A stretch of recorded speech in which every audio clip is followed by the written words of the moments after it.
What is going on? You already know what it is. No excuses. Gonna get right into it. Hey, I got a, I got a story for you guys. This podcast episode, we're gonna talk about finances. We're about to talk about Christmas, the holidays, and why I feel like you should not stress yourself if you're already pulling your hair out. So I was driving, right? You guys know I drive for a living, right? I drive a semi truck. And while I was driving at the stoplight and across the street, there was a mom and a young son. Innocent enough, very, very young, but he looked like he was 6, 7 years old. So he's at that age now where you know, he's learning, right? So they're at the stoplight, and she's not holding his hand, but she's watching him.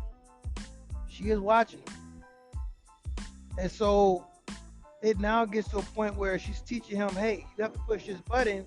When you push this button, it'll cause a crosswalk signal. It'll turn from orange to white. Like I can see her explaining this to him, all while she's not holding the hand. Now, mind you, it's a busy street. He was already running ahead of her, and she kind of had to lean forward to stop him, but he stopped. So this can't be the first merry-go-round with her. I believe she's been teaching him for a while. So he pushes the button, crosswalk goes, and once again, she doesn't grab his hand.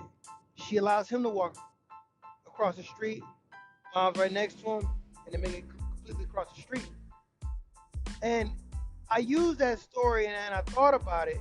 When we think about our finances the exact same way, for most of us, our parents didn't teach us finances.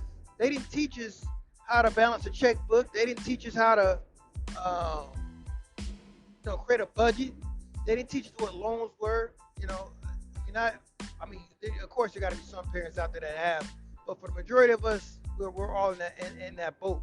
Our parents are still learning while we're learning, right? And it goes back to that young kid where a lot of us have issues making decisions. We have issues because we understanding what a budget is. We have issues understanding that we should not break ourselves to try to keep up with the Joneses because our parents aren't there to hold our hand to make sure that we might be making a mistake. We don't have anyone saying, hey, that's wrong. Hey, hold on. Ready to grab us before we hit out of traffic. That's that bankruptcy. That's that, debt to income ratio. I got too much debt compared to my income. That's that not budgeting when you cross that street without looking. And I want to say, well, that's what this podcast is for. Is to teach you guys about not only finances, real estate, give you motivation. Once again, I'm not a financial advisor. I'm not a real estate agent. I'm not none of that. I'm just a guy who's picking things up here and there, and I'm implementing them in my life. And that's what I want you guys to do. You got to understand that you're not always going to have all the information. When you get to that crosswalk with your mother, you don't know what's going on. You just see cars going back and forth until someone points out, hey, this will cause this to signal, which then means you can go.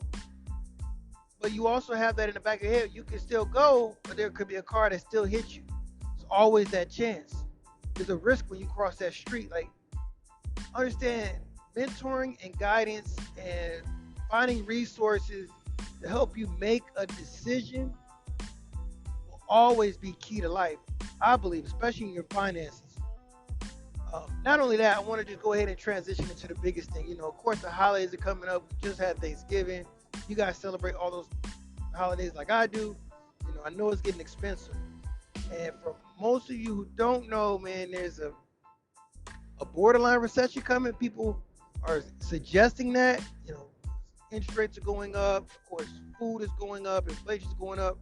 So this time of the year, you really, really want to make sure you're not breaking the bank on shopping, man.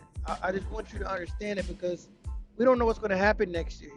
Ukraine and Russia going on, so that also affects a lot of the goods that's here. So keep that in mind when you go out shopping, because I don't want to see you breaking the bank, trying to keep up with the Joneses, to buy your kids things they're going to break anyway. Take that money, you can either save it or invest in something. I know the stock market right now is on a huge discount. A lot of things are down right now. This year for me, that's what I'm doing. I'm not going to go all out this year. One, because I'm being honest, transparent. I am maxed out to the fullest. maxed out. I have multiple properties, things going on, and then I'm planning a move for next year. So right now it's just save, save, save as much as I can. So I'm gonna do what I can do, but I'm not gonna break the bank, and I'm not gonna feel bad about breaking the bank. And you shouldn't feel bad either. I want you to have that mindset that, hey, I got to do something that no one else is willing to do so I can get somewhere that I'm willing to be. Where do I want to be 10, 20, 30 years from now? I know you don't want to be in the same spot you are today. And if that's the case, you have to understand that. Think about that, be wise, moving into next year. Let's plan, let's make a budget plan. Let's get organized. Let that be the goal for next year. Just like I said, don't break the bank. That's the moral of the story. And stay wise. Find other individuals who are like-minded and put them around you for next year. Spring break comes up. Don't go out and blow all your money. Get on a budget at some point in your life. Budget doesn't have to be that bad word, but you already know what it is. Mike Clark, no excuses. We out.